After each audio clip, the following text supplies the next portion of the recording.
Hi, my name is Kirsty Page, and in this recording, I'd like to talk about the fundamental importance of creative opportunities as part of our writing preparation diet, and also to sit alongside the more formal teaching of writing, because creative experiences build so many skills in our children that correlate with the skills that need to come together to create readiness for writing, but also to further support ongoing progression with writing. So, before we start talking about some practical things to consider, let's kind of just have a look at it from a theoretical point of view. Why should creative play be such a big part of my thoughts around writing? Well, first and foremost, and the most obvious thing, I suppose, is that when we allow children to experience creative materials and a wide range of creative materials, so of course, we've got mark making, chalking, we've got painting, but we've also got Play-Doh and construction and you name it. What we find is that range of creative experiences, and that range is important, creates lots and lots of different fine motor opportunities. So, not just fine motor skills around mark making tools, which in the future will become writing tools, but general kind of fine motor opportunities to develop hand-eye coordination, manipulative skill, and that all important kind of finger and hand strength. So that's one big reason why creative play should be seen as a really big part of my pre and early writing repertoire. But it's deeper than just the fine motor. If we look at what happens in a child's brain as they and to begin with, of course, they just explore those materials to begin with. But from that exploration, for most children, creativity emerges. And creativity is primarily a language based skill. That's why it so strongly correlates with language skill and language development, and in turn can further nurture language skills. What we find is that creative experiences are really important for developing symbolic skills, where children understand that an object in the world can be represented by something else. So we'll talk about this in relation to kind of pretend play in a different recording. But with creativity, the children create. So it might be that they paint a picture or they make something with Play-Doh. They create something that symbolizes something in the world around them, and something in their heads. And that's a really important neurological and language based process on which all of a child's future writing, beyond dictation, of course, will be built. When a child is creating as well, it's really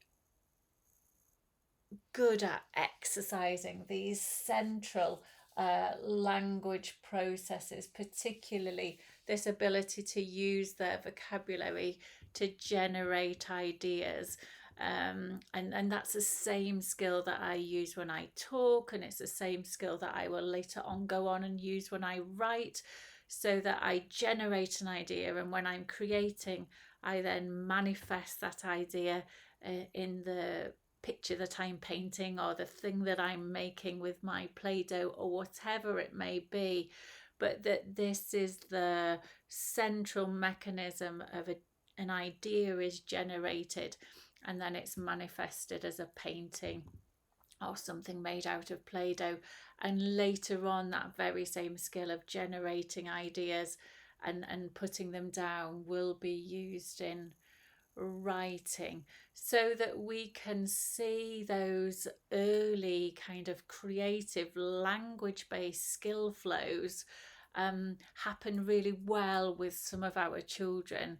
And as long as they get the other skills around writing, we will know that those children will be more likely in the future to go on to be good language-based writers, because those strong skills were evident in children's play all along. But this is a skill that needs to be shown and demonstrated and really supported and facilitated with some children more than others, because we know that children with language delay, should I say, sorry, will be later to play in a creative way than other children because of that strong language correlation. And we know that children with disordered language development and communication disorder may always find it difficult to be creative and to use language in that way, and so very much might need to be shown and modelled and almost like taught how to be creative, because that skill generation doesn't come naturally because of their disordered profile. So creativity is pretty important.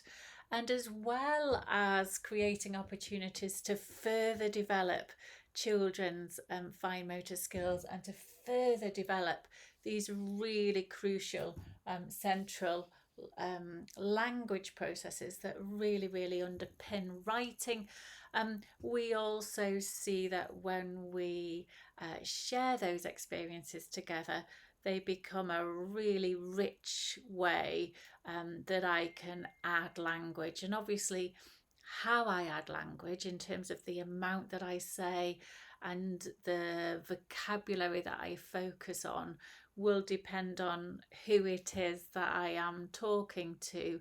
But in real terms, those creative experiences are a really strong way for me to build understanding, as long as I'm talking to the children at the right level, to add vocabulary, not just the names of the things that we are making or the names of the parts of the things that we are making, which is building noun vocabulary, which is important, but building that all important verb vocabulary as well, which will be an essential building block for future writing. And of course, I'm modelling sentences at a level that is achievable for the child's next step, maybe creating deliberate opportunities to model sentences of a certain length or with certain key grammatical structures to match children's next steps. And of course, as we create together, we are creating visual symbols of the idea we have generated. And so again, without specifically targeting it, it's another rich opportunity to develop children's visual skills. In the early years in particular, but also beyond, but particularly in the early years, I need to be really careful in my learning environment to spot those children who self-differentiate themselves away from creative opportunities, who maybe don't choose to go to these areas, who don't choose to be creative. And it's all too often too easy to say that it's an issue of interest, or they don't like to play there, or they don't like to play in that way. And that might be true, but all too often that self-differentiation, that not choosing these creative experiences, is, in my experience, usually a reflection of a skill gap. Either a child doesn't know how to play in that way, they don't yet fully understand the creative process, that something can represent something else. And so a child stays away completely because they really just don't get what that's all about. Now, as an adult, that's important that I spot that and that we create together, that I model and we create together so that a child learns how to use these materials, but also how to create something very simple out of those materials by utilizing kind of the models that I am sharing with them. Certainly, what I don't want to do is leave that child not accessing these opportunities and experiences. It may also be that a child self differentiates because of fine motor skills. So I'm not going to go to cutting, gluing, and sticking because I find using scissors really difficult. So I just kind of stay away. And again, as an adult,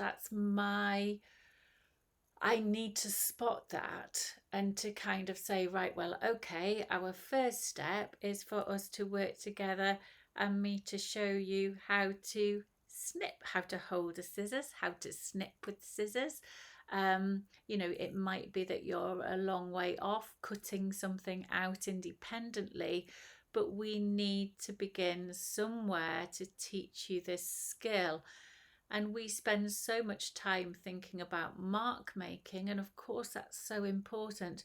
But for me, the ability to do things like use scissors from a pre-writing point of view and from a fine motor point of view, and also just learning how to operate a sequence of motor movements is really, really important. So if I think my children are shying away from these opportunities because they find them difficult from a fine motor point of view, then I need to put things in place and to slowly support a child to be able to access these materials. And for some children, of course, they shy away because they find both aspects of creativity difficult, the fine motor element, but also the language-based element of creativity as well.